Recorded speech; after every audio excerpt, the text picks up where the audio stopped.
Alright. Fucking live show. Isn't that great? In a noisy ass truck in a spot where we're probably gonna have patchy ass signal, but I don't give a fuck.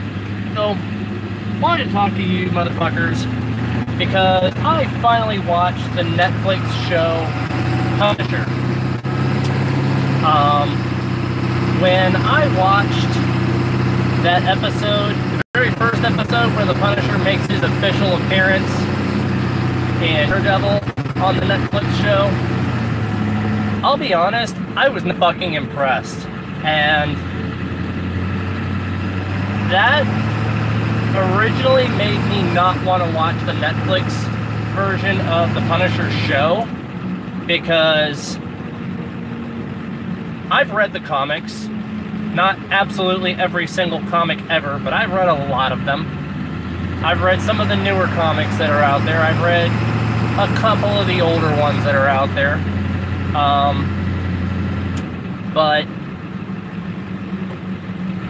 truth be told, there were some things that weren't quite right. Now, there's a difference between creative liberty and fucking it up. So, the story that they came up with for the Netflix series, that's creative liberty. They did a good job with that. When in the comics, yeah, nice. So when in the comic he had the Daredevil tongue, Daredevil tried to appeal to his sense of whatever, you know, his humanity, so to speak. And it didn't work. That shit got through. He didn't get under his skin. He didn't get emotional reactions out of him and all that. You know, Castle did not budge. Castle did not, you know, flip out and punch him in the face for talking. Didn't and didn't do any of that bullshit. Castle did.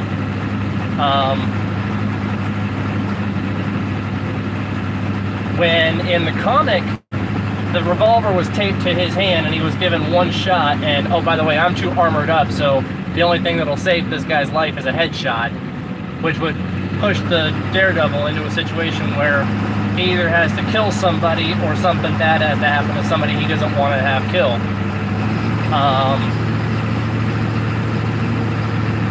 In the comic, there was no ammo in that thing. He was making a point to the Daredevil that, you see, even you admit there's times when you would rather kill somebody. In the show, oh, massive spoilers, but fuck you, you should have already watched it by the time you heard from me. And if you haven't watched it yet, you weren't going to. So, in the show, for those of you who haven't watched it, Castle was stupid enough to put a round in that fucking thing, which he used to shoot the chain to get... Hey, are we connected again? Fuck yeah. If you've done any comic reading whatsoever, you know that Billy the Beaut was a bad guy. According to Netflix, he was a fellow officer of Castle's. In the comics, he was some mob-tard who was so good at what he did that he was just... and that caught Castle's attention, and the Punisher had to come fuck his business up. Either way, the thing that happens to him in the comic and what happens to him in the show, to his Beaut face, while it happened in different ways, it still happened. His beautiful face got fucked up.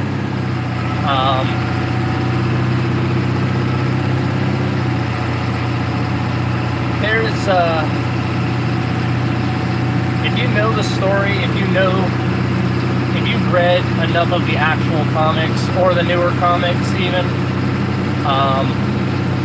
then you'll know that a lot of the people that were in the Netflix series, they pulled a lot of names, and if you know the names that were used in the show and in the comics, but it's mostly just a fucking bullshit rant while I drive with a fucked up abandoned car on the back of my truck. But yeah, so the show itself was good.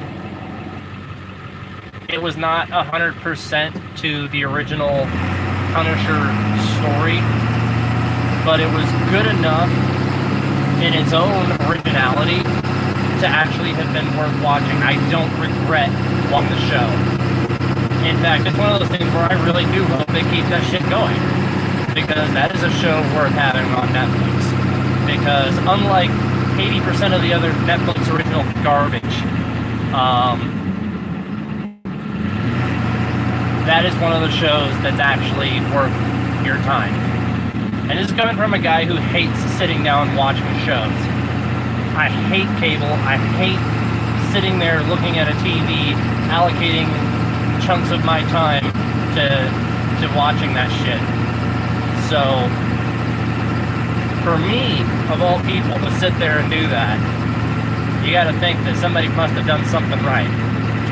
So that's it for this little rant episode.